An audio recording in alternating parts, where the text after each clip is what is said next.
Yo, what's going on, guys? Welcome back to a brand new video on the channel. Inside of today's video, going to be taking a look at the best 6 brawlers in the game right now. So Battle Change has been out for a few weeks now, so we're able to get a good look at the meta and go down to our top 6 brawlers in the game. So before we jump into today's video, make sure you're using a creator code in the shop. That'd be greatly appreciated. And without further ado, let's jump into today's video. Alright guys, so jumping into the 6th best brawler in the game right now, we have Byron. So Byron, even after gears being unlocked, he's still one of the best brawlers in the game, and especially when you equip the damage gear, you're going to be getting some insane value with Byron. But he's just so good because he can be picked as a lane, as a mid, and a brawler that doesn't really get countered too often, especially in Power League as well. It's just one of those safe picks which you're kind of guaranteed to get a lot of value with. So yeah, Byron's still absolutely insane. I can think of a few maps as well if you watched my stream early on Twitch, for example, like Byron on Ring of Fire, when there's literally anyone in the mid, it's just so hard to stop him. Again, so hard to counter him. So he's going to be one of the strongest brawlers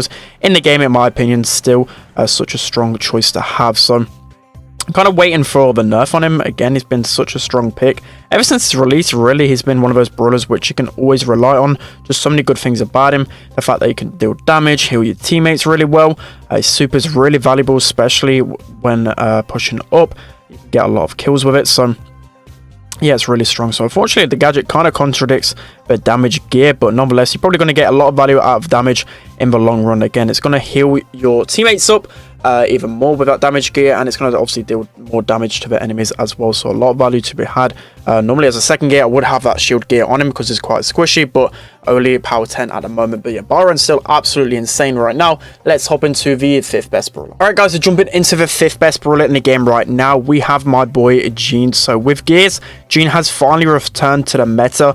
Main reason is for this because with his speed gear, there's a lot of aggro brawlers. So Gene is going to be really good against those aggro brawlers with his knockback, and just in general, he's one of those mids that can be reliable in both ways. And also as well with his super, it's going to be even easier to connect his super onto the opponent, especially when you have that speed gear in the grass. You just think of it like a max speed. So like Gene, max used to be such a good synergy, so the speed gear is just going to be insane. You just think of it again like max speed. You're able to hit those pulls, unlike me, because I should have gone for that Pam, but you know, I never hit those pulls. Let's check content. I'm going to get beamed right there as well. But Gene going to be an absolutely insane mid. One of those brawlers, again, that's not really going to get countered in this meta. Can't really think of too many counters to Gene in this meta.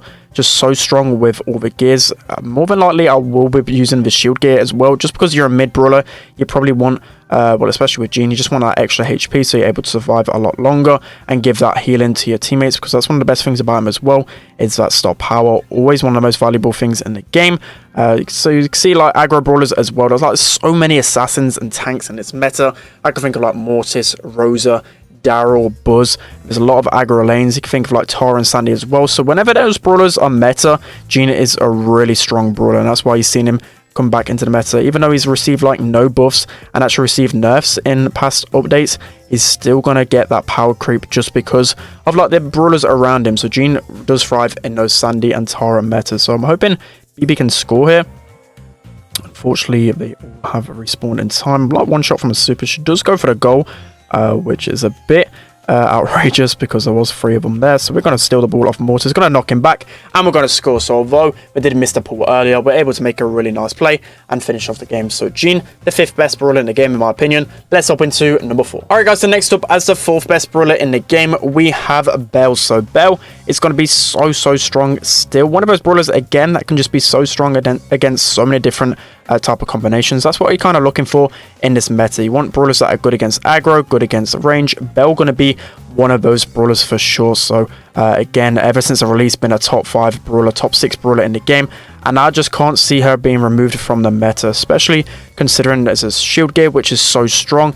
One of her weak points was that she didn't have much HP, to be honest, but shield going to give her more HP, and just overall just so strong. Another brawler that doesn't really get countered too much, and even more so now competitive moving into the draft kind of period. So if you guys aren't aware, a few people on my stream wasn't actually aware that competitive next year is actually going to be in the Power League format. So my videos are going to be a bit more centered towards that kind of meta. And Belle in Power League is just so strong, being picked so often in scrims and being picked so often in Power League. Just one of those brawlers you can always rely on. So annoying to face off against the Belle, especially when there's traps down the lane. It can be so frustrating trying to push into her because you're just going to push into the trap, and that just means you're just going to die because you're getting slowed and there's not many counters towards those slows. So that's going to be the 4th best brawler in the game. Let's hop into number 3. Alright guys, so jumping into the 3rd best brawler in the game right now, we have Meg. So Meg right now is absolutely insane. So recently they did actually change Meg,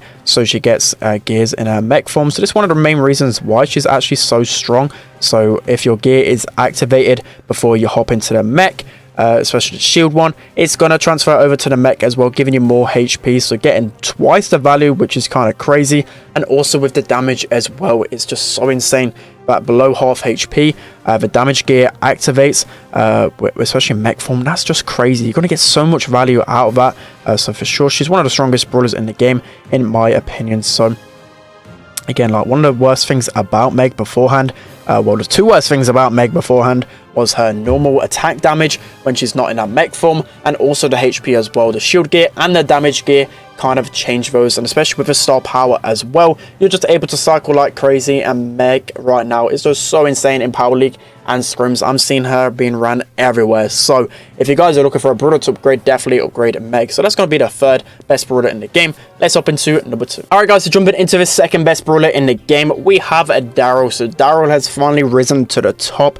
With the balance changes, I didn't really think he would be that strong. I think he would have been a bit better, but I don't think many people actually anticipated him becoming one of the best brawlers in the game, if not the best brawler in the game. He's so strong after the balance changes. It's just so nice to see Darryl at the top. He's the best assassin in the game at the moment, which I haven't said in a very long time. It's literally been since I won the World Finals, where we've seen Darryl near enough anywhere in the meta. It was only really meta in game modes like Heist, because you could like roll across lakes like in GG Mortuary, for example. Other than that, it was never seen at all, and it's so strong, especially if combining with a steel hoop star power and the damage gear and the speed gear. That build is just insane with him. We've seen him used everywhere as a lane. He's going to be one of the hardest lanes to deal with, and you don't really see him being banned too often in Power League. So again, you only need this star power. If you have a steel hoop star power, you're going to be popping off with Darryl. Definitely try him out in so many different game modes. I feel like not many people are really trying him out or giving him a chance, but he's definitely so strong. So that's going to be the 2nd best brawler.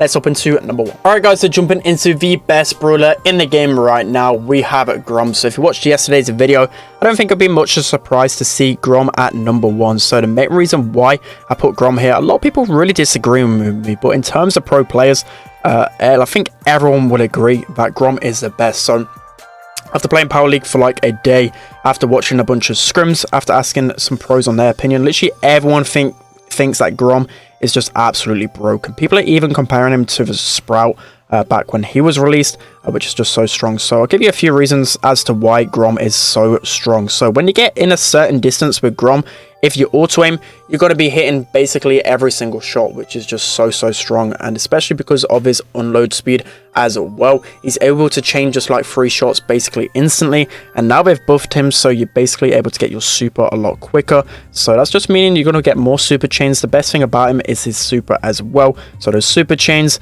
and just everything about him is just so strong. He's got really big range. It's obviously able to shoot over walls. Reload speed might catch him out a few times, but just a consistent damage and like wall destructions as well is just so strong. Again, a brawler that I'm seeing basically banned all the time in Power League. I don't think I've faced against him in Power League yet, because people just refuse to play against him because of how strong he is. And that's one way to really know how strong he is. When you look at like the meta at the top of the Power League, so like Legendary 1+, once you see kind of the well, just the way that people pick and ban brawlers, you really get to feel who is the strongest in the game. And Grom, definitely the brawler that gets banned the most, pretty much everywhere. So we're actually struggling here. We're actually playing at like 450 trophies, and we're actually struggling harder than our other brawlers. We haven't even got Grom to 500 yet. A little bit lazy on my end, but I think I need to push him pretty soon, because I get a feeling he's going to get a really big nerf because of how strong he is. Maybe on a release, people weren't thinking he was that strong. That was a really good trick shot from a random for once. But yeah, as I was saying, on release, people weren't really thinking he's strong. People still in the comment sections yesterday video weren't thinking he's strong. But in my opinion, again, he's so strong. So try and auto aim as much as possible when you're up close with him, because you're going to be hitting basically every single shot, which is kind of crazy to think about. So going into overtime, right, you can just see I'm still hitting basically every shot. Just going to be auto aiming everything. Meg doesn't do a lot of damage. I'm hoping we can score here. If I had a little bit more HP, probably could have scored. Okay, going into overtime. Looking to try and wrap off the video with a win. Just going to throw that at the Pam. I mean, we haven't really got that ammo to take her down, unfortunately, and I've only got enough to put the damage gear on Grom. I'm not entirely sure what's the best on Grom. I'm going to say damage and shield, probably the best on Grom in my opinion, because as a thrower you probably need that shield, and damage is just pretty good because you can just kind of abuse that extra damage once you get behind a wall. Okay, we get a kill on the buzz here, so I'm hoping I get my super soon so I can knock the ball out of this Pam's hands. I know I'm not facing the best of people, so I'm kind of just chaining my super really easily here, but you kind of get the grips that the auto aim is just really broken with Grom. So we're going to pass this off to our teammates, hoping we can score right here. He doesn't actually super shot that. I should be able to get the ball and super shot that in. So that's going to be the best 6 brawlers in the game. Let me know what you think in the comment section below. A few brawlers that I just missed off on the list, brawlers like Sandy, Tara, Stu, going to be really strong as well. So yeah, that's going to be it for today's video, guys. Hope you enjoyed. Don't forget to like, comment and subscribe, and I'll see you guys next time.